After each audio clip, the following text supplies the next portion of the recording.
Hello and a very warm welcome to Rajya Sabha Television. You're watching a brand new edition of World Panorama with me, Frank Pereira. Let's now bring you a roundup of all the significant events to have happened around the world this week. But first, let's take a look at the headlines.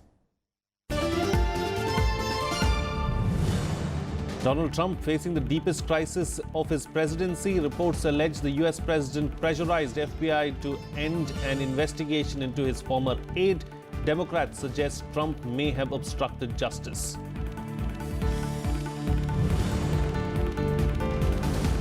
Amid numerous controversies over Russian interference in the 2016 US presidential election, American Justice Department names former FBI boss Robert Mueller as special counsel to oversee probe.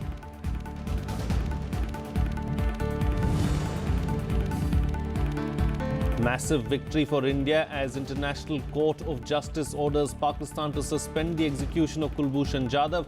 Court says India should have been given consular access as per Vienna Convention.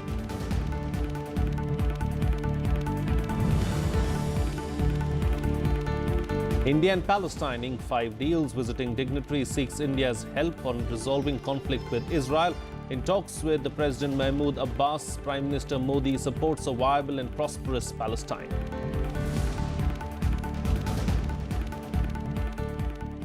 Well, in fresh trouble for Donald Trump, reports allege that the US president pressurized the FBI to end an investigation into his former aide Michael Flynn. The revelations came to light from former FBI Chief James Comey's private notes, which he wrote recounting the conversation with Trump. The development triggered immediate claims from Democrats that Trump was guilty of obstructing justice.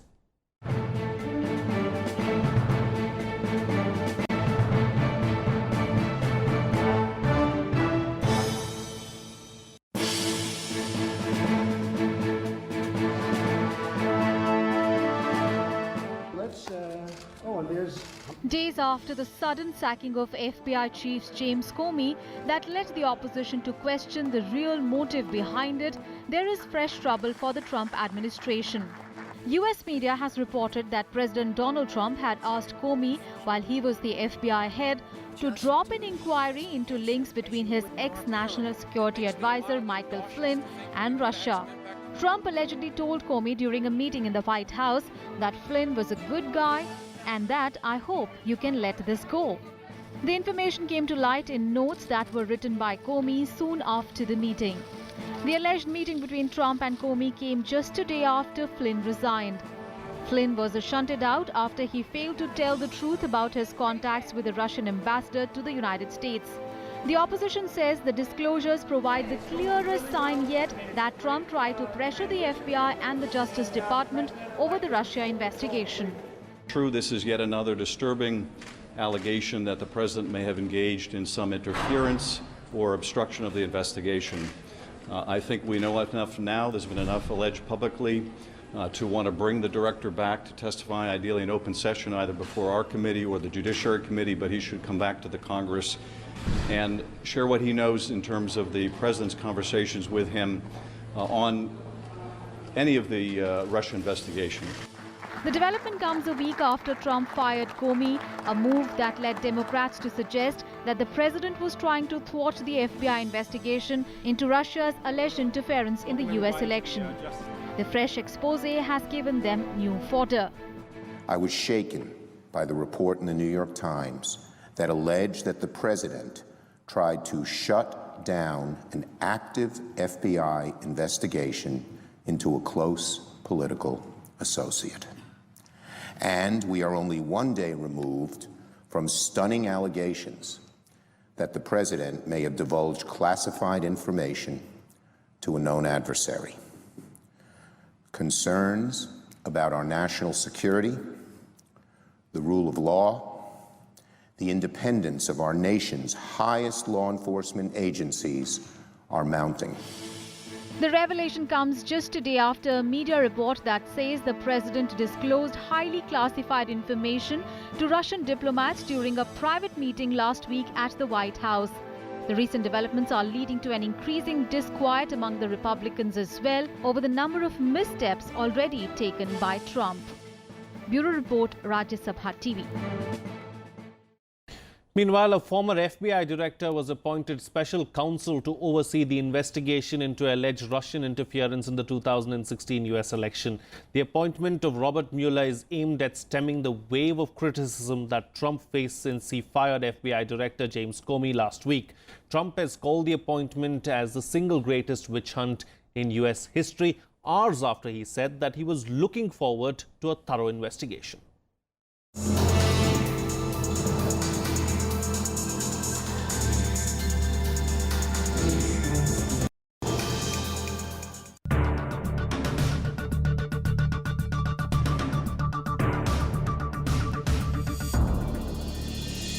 After a number of controversies regarding Russian interference in the 2016 US presidential election, now a special counsel has been appointed to oversee the inquiry.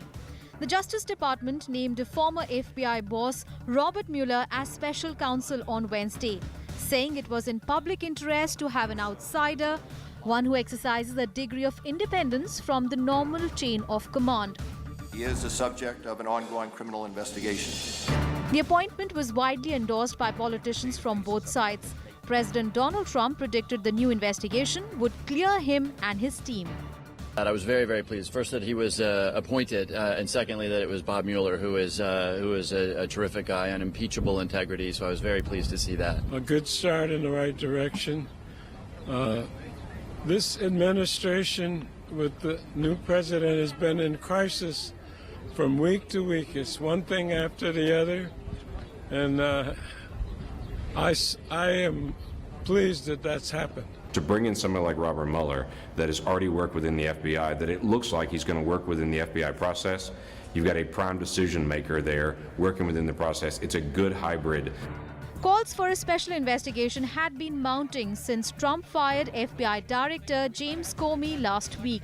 The move had led Democrats to allege that the president was trying to meddle into the FBI probe into potential links between his campaign team and Russia. 72-year-old Mueller served as FBI director for 12 years under Presidents George Bush and Barack Obama. Having a sterling reputation in Washington, D.C., experts say he is the right man for the job. He served under both Democratic and Republican administrations, that he's known as being very thorough, searching, detail-oriented, that it's seen that he can lend an independent voice to this investigation, which is exactly what's needed now. The White House has been engulfed in crisis following Comey's abrupt dismissal and allegations that Trump asked the ousted FBI chief to drop an inquiry into links between his ex-national security advisor and Russia. The recent revelations fueled Democratic claims that Trump had tried to conceal his team's connection with Russia. Bureau Report, Rajya Sabha TV. Well, joining me for a chat this week to talk about this is KV Prasad, Associate Editor of the Tribune. Welcome and thank you for joining me on the program. Is this Trump's toughest time yet, really, considering everything that's been happening over the last 6 months? Well, if you really look at from January 20th, when he was inaugurated to the office, and we are some May 20th, something about 4 months and 120 days of his presidency, surely it's not been a smooth ride for him so far. And this, of course, is a very, very tough point of his presidential career, so very early in the tenure.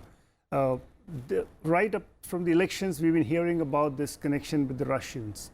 And very tellingly, yesterday, I think, one of the very famous American news magazines, Time, had on its cover White House coming under the Cathedral of Moscow. So the kind of showing the shadow that's... So this is something the Americans are extremely been wary of, because come what may, the relationships and American relationships have never been very good for a very long time. Even though if you remember about in the previous administration, Obama administration, when I was talking of, they were talking of resetting the ties. It never really happened. It went from bad to worse. And here was a new American president who was trying to do things differently. And now comes this episode of James, the firing of the FBI chief, which I think is a very serious effort, because the way it's unfolding right now, it's going to be a lot more than just this. You know, considering what has happened with James Comey, considering that, Mueller has been appointed to investigate into the ties between Trump and Russia, considering all of this, do you believe that somewhere down the line, murmurs have already begun on Capitol Hill that Trump should be impeached? Are we heading in that direction? Well, I think let's wait. First and foremost, the Justice Department's decision to hire or appoint Mueller as the person to investigate this whole thing, because in American politics and American way of things, this is quite serious. Somebody's trying to get in the way of investigations. This is not it's not just frowned upon, it is taken very seriously. Even in normal day-to-day life, if you try to influence investigations, it's taken to be very serious. And this is coming from the top. And there was just, I think, there has been a conversation which we don't know, but apparently President Trump saying he got this nutcase out. Now, that's within quotes. So, this is again causing a lot of anger because I think the notes that COMEY kept were very exhaustive. And he's a man who is known for what he did. And it's not just his own notes, he's left a lot of paper trail. So that's very important. You see, as the coincidence, all this becomes a matter of record. There will be record of conversation, there will be record of many other things that will be coming up. And this is evidence. But of course, the fact that Mueller, and we heard comments from, has a bipartisan role to play because he was under the former Bush administration, the Republicans, and now Democratic Obama administration. Yes. So he's had that bipartisanship support. We'll have to wait. As for the impeachment, I think this is something it's not going to happen tomorrow. This is it will take a lot more time, a lot more momentum. There'll be a series of things that need to be looked at, and it all depends on how serious this issue is going to develop into. But one thing's for sure, Donald Trump's popularity seems to be diminishing from the time he was elected as the president on January 20th. His approval ratings are the lowest for any American president ever, at 38% within the first 4 months of his presidency. So this is something that the Republicans will be watching very closely. See, as it is, let us get this very clear. The Republican Party was not very, very, very much with Donald Trump. He was an outsider to them. He came in, he broke up their party actually, and became he just kind of beat everybody to become the president of America. He gathered support from some element of Republicans on the Hill, but he doesn't have a commanding majority. That's why, remember, the famous Obamacare bill took so much time to get off. He wanted it to be done within the first 100 days. He just couldn't do it because he doesn't have that kind of support on the Hill, where the congressional support is required for passage of bills, important legislation. He can do a lot of signing statements. He can come up with a lot of pocket vetoes, but that's not going to be the way the American presidency can run in 4 years, because there's a lot of work to be done. And unless you have a bipartisan support on some of the contentious issues, because even though for instance, the Obamacare bill, they repealed it now in the House, they're not very sure in the Senate, because there is there are many Republicans who may think otherwise when it goes to it's a wafer-thin majority that the Republicans have in the Senate. It's not necessarily the entire Republican lot of senators are going to wholly back the bill, because each congressman or each senator looks at the merits of a case differently from the prism, from the demands and many of the pressures of the constituents. So there's a lot more thing that happens around. The US Congress operates very differently, and I can say this because I've been there. I worked for a year on the Hill, so we've seen it from very close quarters. It works. It's an independent branch. It works free, differently. Sure, fair enough. All right, we'll have to leave to that. KV Prasad, thank you so much for joining us on the program and putting things into perspective for us. Well, let's now shift focus and slip into a short break, when still to come, of course, India scores a major diplomatic victory over Pakistan as the International Court of Justice stays the execution of former Indian Navy officer Kulbhushan Jadhav. UN's highest judicial body asked Pakistan not to execute Jadhav till the court delivers its final verdict on the issue. That and much more on the other side. Stay tuned. We'll be right back.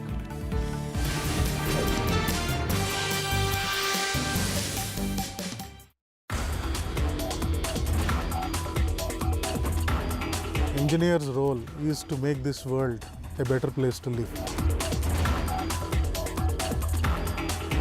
The innovations that are happening in any engineering sector, 70% of the contribution comes from materials innovation.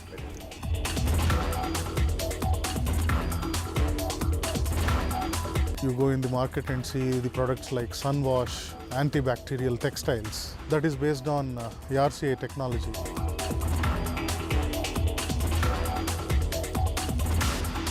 Watch Eureka with Dr. G. Padmanabham, Director, ARCI, Hyderabad, only on Rajya Sabha Television.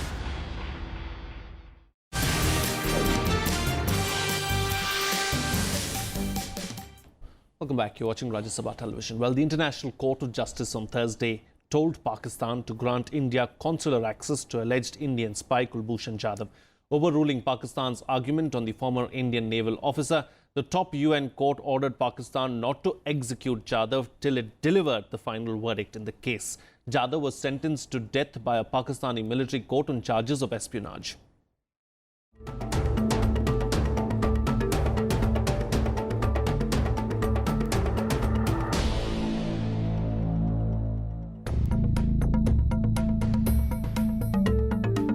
A massive victory for India. The International Court of Justice on Thursday ordered Pakistan to suspend the execution of Kulbhushan Jadhav till it delivered a final decision in the case. Reading out the verdict at The Hague, ICJ President Ronnie Abraham told Pakistan to take all necessary measures to ensure that Jadhav was not executed. It further asked it to keep the court informed about the measures. The present circumstances, it is appropriate for the court to order that Pakistan shall take all measures at its disposal to ensure that Mr. Jadhav is not executed pending the final decision in these proceedings, and shall inform the court of all the measures taken in implementation of the order. The court asserted that it had prima facie jurisdiction in the matter as there was a dispute between the parties over the circumstances of Jadhav's arrest. Any reservations contained in the declarations made by the parties under Article 36, paragraph 2 of the statute cannot impede the court's jurisdiction specially provided for in the optional protocol. Thus, the court need not examine these reservations further. The 11-judge bench also said that India should have been granted consular access to its citizen as per the Vienna Convention. It also rejected Pakistan's argument that a person convicted of espionage was not entitled to access. The acts alleged by India are capable of falling within the scope of Article 36, paragraph 1 of the Vienna Convention, which, inter alia, guarantees the right of the sending state to communicate with and have access to its nationals in the custody of the receiving state, in the view of the court, taking into account the legal arguments and evidence presented. It appears that the rights invoked by India in the present case on the basis of Article 36, paragraph 1 of the Vienna Convention are plausible. Prime Minister Narendra Modi and External Affairs Minister Sushma Swaraj expressed satisfaction at the judgment. The whole world and the international community, at least of jurists, have reacted in one voice, and that voice is against the stand taken by Pakistan. So the whole world now knows that there was no trial. The entire thing was a charade, and this military trial and a trial in camera was really nothing. Pakistan's foreign ministry, however, condemned the International Court's decision, claiming that it was flawed. After India stood exposed in state-sponsored terrorism, terror financing, spying and subversive activities, it has desperately tried to divert the world attention by presenting Kulbhushan's case from humanitarian angle. Jadhav was sentenced to death by a Pakistan military court on charges of espionage last year. India moved the ICJ against the death penalty, alleging violation of the Vienna Convention on Consular Relations. Akhilesh Suman's report for Rajya Sabha TV. Meanwhile, India and Palestine have signed 5 agreements after wide-ranging talks between Palestinian President Mahmoud Abbas and Prime Minister Narendra Modi, hoping to prevent any misunderstanding in Islamic nations before his first visit to Israel. Prime Minister Narendra Modi reiterated that there was no change in India's traditional approach towards Palestine. He also said India supported a viable and prosperous Palestine and assured help in resolving its conflict with Israel.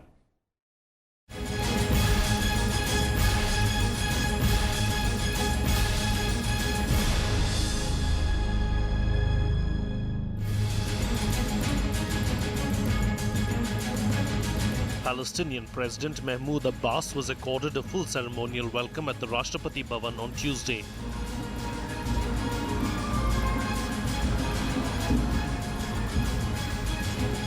Later, in a summit-level meeting with Prime Minister Narendra Modi, the two sides signed 5 agreements for development partnership and reconstruction of conflict-ravaged territory of Palestine. The agreements include cooperation in agriculture, health, youth and information technology, and visa exemption for diplomats. At the bilateral level, India is committed to be a useful development partner of Palestine. President Abbas and I agreed that both sides, through practical cooperation, will work together to build Palestine's economy and contribute to improving the lives of its people. आपके बहुमूल्य सहयोग से technology park complex की नींव रखी है। हमें आशा है कि दोनों देशों के बीच ये आपसी सहयोग निवेश और व्यापार विनिमय को नई ऊंचाइयों तक ले जाएगा। Prime Minister Modi and President Abbas also discussed the situation in the Middle East and also the situation between Palestine and Israel.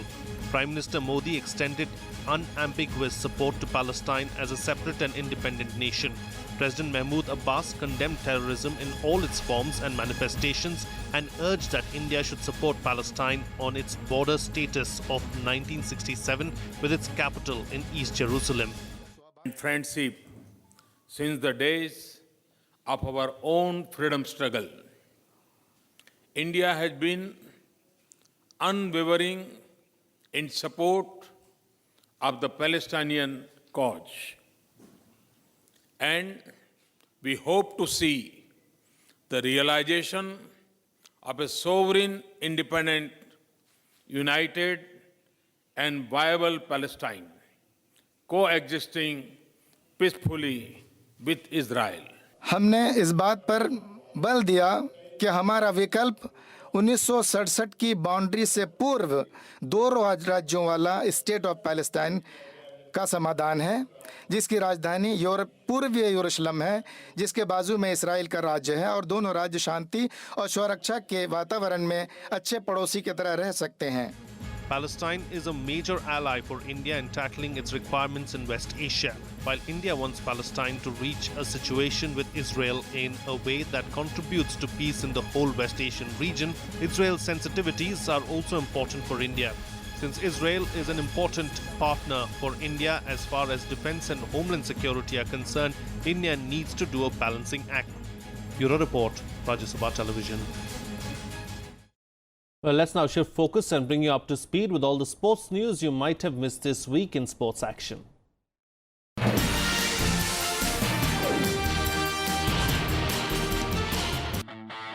Monaco won the Ligue 1 title for the first time in 17 years after a 2-0 win at home to Saint-Étienne.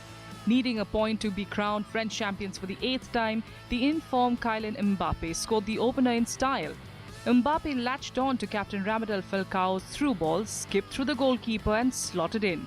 Forward Valère Germain made sure of the win in injury time with a tap-in from close range. The home side had all but secured the title before kick-off, with Paris Saint-Germain 3 points behind with just 1 game to play and a far inferior goal difference. Players who dive in English football will face bans from next season under the new Football Association regulations. Under the new rules passed by the governing body at its annual general meeting on Thursday, a panel will review footage from the weekend each Monday looking for cases of simulation. Any player unanimously found guilty of diving would be given a suspension. The FA also announced it has passed reforms it proposed in March for criticism over the way it is run.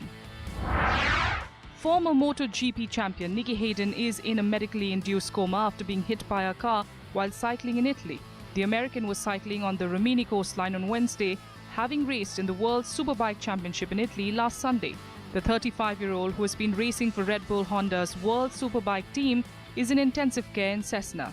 He won his only MotoGP championship in 2006, preventing Valentino Rossi from winning a 6th successive title. Maria Sharapova will miss the French Open after tournament officials decided not to give the two-time champion a wild card. The Russian was ranked too low to gain direct entry as she continues her return from a 15-month drugs ban. Sharapova has been hoping to receive a wildcard either into the main draw or the qualifying tournament. Shortly after learning of a Roland Garros snub, Sharapova withdrew injured from her second-round Italian Open match against Mariana Lucic-Baroni. The French Open begins on the 28th of May. UFC lightweight champion Conor McGregor claims that he has signed his half of a deal to fight former 5-weight boxing world champion Floyd Mayweather. There have been rumors of a proposed bout between the Irishman and Mayweather since late 2016, following McGregor's win over Eddie Alvarez to become the 2-weight UFC world champion. He said the emphasis was now on 40-year-old American Mayweather and his advisor Al Heyman. UFC President Dana White confirmed McGregor had agreed to terms and that any meeting with Mayweather would be straight-up boxing rather than any mix with the MMA.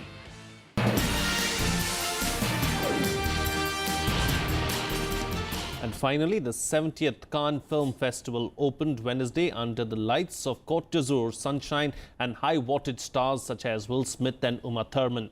Optimism is high at this year's Cannes, which features a lineup widely considered to be well-stocked with heavyweight filmmakers. Indians Aishwarya Rai Bachchan, Sonam Kapoor and Deepika Padukone are also present at the film festival.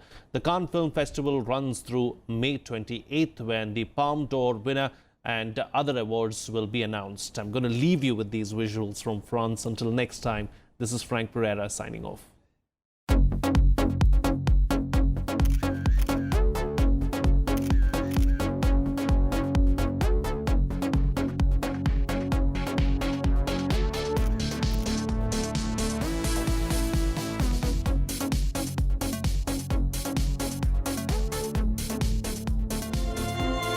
S'il te plaît quand même. Quand même. Tu vas y arriver. Je suis terrifié.